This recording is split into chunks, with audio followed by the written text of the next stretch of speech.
ভৈৰৱকুণ্ড যোৱাবাৰতো অলপ মানে নতুন পাৰ্টি হিচাপে আমি 1100 ভোটত জিকিছিলোঁ, কিন্তু আজি ইউ পি পি এলৰ যিটো কাম দেখি ইউ পি পি এলে যিবিলাক উন্নয়ন ভৈৰৱকুণ্ড সমষ্টিত দেখিছে, আজি 700ৰো অধিক গোবিন্দ চন্দ্ৰ বসুমতাৰী ছাৰে ইয়াত উন্নয়নমূলক কাম দিছে আৰু প্ৰত্যেক জনগোষ্ঠীৰ লগত তেখেতৰ এটা ভাল মিলাপ আলোচনা আৰু প্ৰত্যেক জনগোষ্ঠীৰ একত্ৰিত কৰি কিনে এটা বান্ধন বনাইছে তেখেতে। তো এইটো খাটাং কথা যে এইবাৰ আমি 25,000 ভোট আমি পাম। পোনপ্ৰথমে আপোনাৰ চেনেলক ধন্যবাদ দিছোঁ মই। এইটো ইউ পি পি এলৰ কাৰণে একদম সুখৰ আৰু গৌৰৱৰ কথা হয়। এতিয়া সকলো তৃণমূল পৰ্যায়ৰ পৰা ৰাইজবিলাক ওলাই আহি আছে। সেইদিনা আমি ঘোঁৰাডাঙ্গাত আহিছিলোঁ এই নেপালী বস্তিত। তো ইয়াত আহি কিনে ৰাইজৰ লগত এৱাৰনেছ কৰিছোঁ।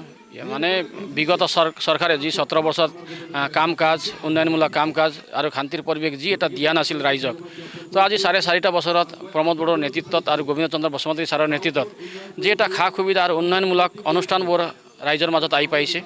তো এইটো সৰু এটা গাঁও হয়, নেপালী ঘোঁৰাডাক নেপালী গাঁও। তো ইয়াত লগভগ গোবিন্দ ছাৰৰ নেতৃত্বত ইয়াত 8টামান মানে চৰকাৰী আঁচনিবিলাক আহিছে। তো এইটো ৰাইজে বৰকৈ মানে ভাল পাইছে। তো ৰাইজে এতিয়া বুজি পাইছে যে আমি ইউ পি পি এলৰ লগত থাকিলে বিভিন্ন আঁচনিবিলাক আমি পাইছোঁ। বিগত 17 বছৰ আমি বি পি এফক সহায় সহযোগ আৰু ভোট দিছিলোঁ, কিন্তু এটা আঁচনিও আমাক বি পি এফ চৰকাৰে দিয়া নাই। এইটো ৰাইজৰ মানে কথা। তো এতিয়া ৰাইজে তৃণমূল পৰ্যায়ত সকলোৱে আগভাগ লৈ আছে আৰু ইউ পি পি এলক সঁহাৰি জনাই জইনিং কৰি আছে।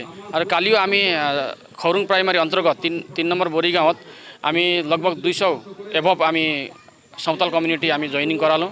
সকলোৰে এটাই কথা হয়, এতিয়া বি টি আৰ চৰকাৰে যে 4.5 বছৰত এটা শান্তিৰ পৰিৱেশ ঘূৰাই আনিছে, প্ৰমোদ বড়োৰ নেতৃত্বত আৰু গোবিন্দ চন্দ্ৰ বসুমতাৰীত যি এটা চৰকাৰ চলি আছে শান্তিপ্ৰিয়, সকলো মানুহক নিৰাপত্তা দিছে, অকালতে যাৰে কাৰো মৃত্যু হ'ব নলগা হয়, এইটো এটা পৰিৱেশ দিছে। আৰু বিভিন্ন শিক্ষাৰ ক্ষেত্ৰত হওক, এগ্ৰিকালচাৰৰ ক্ষেত্ৰত হওক, বিভিন্ন ক্ষেত্ৰত আঁচনিবিলাক ৰাইজৰ কাৰণে উপলব্ধ কৰাইছে। আৰু সকলো জনগোষ্ঠীক, বড়ো জনগোষ্ঠী মাত্ৰ নহয়, সকলো বি টি আৰৰ 26টা জনগোষ্ঠীৰ কাৰণে ভিজন ডকুমেণ্ট ওলাইছে। সকলো জনগোষ্ঠীক একত্ৰিত কৰি কিনে বড়ো জনগোষ্ঠীৰ লগতে একেলগে লৈ কিনে উন্নয়ন কাম কৰিব গৈ আছে। তাৰ কাৰণে ৰাইজে সঁহাৰি জনাই ইউ পি পি এলত জইন হৈ আছে। নাই, আমি খাজু মানে একদম 100% আমি খাজু আছোঁ। আৰু এইটো খাটাং কথা হয়, এইফাল যিমানে যোনে মাথা নামাৰক কিয়, যিমানে ডাঙৰ লেকচাৰ দিয়ে কিয়, কাম বলতা হয়। হিন্দী में एक कहावत है, কাম বলতা হয়। কাম দেখিছে মানুহে, শান্তি এটা ঘূৰি অহা দেখিছে। এতিয়া ভূমিষ্ঠ হোৱা যি বাচ্চাবিলাকৰ এটা ভৱিষ্যত যি এটা সপোন আছিল, সেই সপোনটো বাস্তৱত ৰূপায়ণ হ'ব, এইটো গৈ আছে। এইটো ৰাইজে উপলব্ধ কৰিব পাৰিছে। যি 17 বছৰত যিটো এটা মানুহৰ মাজত এটা ভয় ভাৱ, যিটো এটা বিভিন্ন জাতি জনগোষ্ঠীৰ মাজত এটা বিশৃংখল মিলাপ নাছিল, এইটো আজি 4.5 বছৰত সম্পূৰ্ণ মানে ত্যাগ কৰি কিনে এটা শান্তিপূৰ্ণ চৰকাৰ বাতাবৰণ আৰু নিৰাপত্তাৰ এটা বাতাবৰণ প্ৰমোদ বড়ো ছাৰে আৰু গোবিন্দ চন্দ্ৰ বসুমতাৰী ছাৰে ঘূৰাই আনিছে। তাৰ কাৰণে সকলো ৰাইজ ইউ পি পি এলৰ লগত আছে আৰু দিনে দিনে ইউ পি পি এলৰ গ্ৰথ হৈ আছে। দিনে দিনে মানুহে 150, 200, 100 দিনে দিনে জইনিং হৈ আছে। এইটো একদম খাটাং কথা। এইবাৰ কোনো এলায়েন্স নোহোৱাকৈ ফুল ফ্লেজত ইউ পি পি এলে চৰকাৰ গঠন কৰিব, এইটো খাটাং হৈ পৰিছে। নাই, এইটো হ'ব পাৰে, কিয়নো এতিয়া কিছুমানে এইবিলাক ক্ষেত্ৰতো মানে সুবিধা ল'ব খুজিছে, কিন্তু এতিয়া ৰাইজে বুজি পাইছে দুটা বিজেপি হৈছে এটা মানে ৰাষ্ট্ৰীয় দল হৈছে। আমি মোদীক সন্মান কৰোঁ, হেমন্ত বিশ্ব শৰ্মাক সন্মান কৰোঁ। আমি মোদী চৰকাৰ, চেণ্ট্ৰেলত মোদী চৰকাৰ আৰু চেণ্ট্ৰেলত আমি আমাৰ হেমন্ত বিশ্ব শৰ্মাক আমি বিচাৰোঁ। এইটো কথা তৃণমূল পৰ্যায়ত আমি এইটো কথা কওঁ। কিন্তু এইটো বি টি আৰ হৈছে এটা পৃথক এটা পৰিষদ।